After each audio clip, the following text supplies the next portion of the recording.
6 வயது சிறுவன் Zion Ryan கொலை தொடர்பில் கைது செய்யப்பட்ட அவனது பெற்றோரை மேலும் 6 நாட்களுக்கு தடுத்து வைக்கும் உத்தரவை போலீசார் பெற்றுள்ளனர்.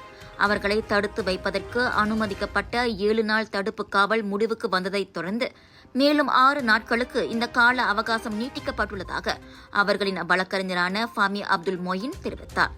ஜயன் ரயன் பெற்றோர்களுக்கு எதிரான விசாரணை தொடர்ந்து நீடிப்பதால் காவல் நீட்டிக்கப்பட வேண்டும் என மூத்த விசாரணை அதிகாரி இன்று நீதிமன்றத்தை கேட்டுக் கொண்டார். எனினும் அவர்கள் தடுத்து வைக்கப்படாமல் விடுவிக்கப்பட வேண்டும் என அவர்களது வழக்கறிஞர் ஃபாமி அப்துல் மொயின் வாதிட்டிருந்தார்.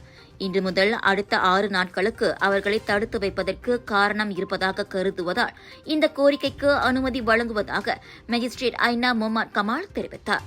இதனிடையே இன்று காலை மணி 9:28 அளவில் ஜயன் ரயன் பெற்றோர்கள் பத்தாலிங்ஜயா நீதிமன்றத்திற்கு கொண்டு வரப்பட்ட போது நீதிமன்ற வளாகத்தில் கூச்சலும் குழப்பமும் ஏற்பட்டது.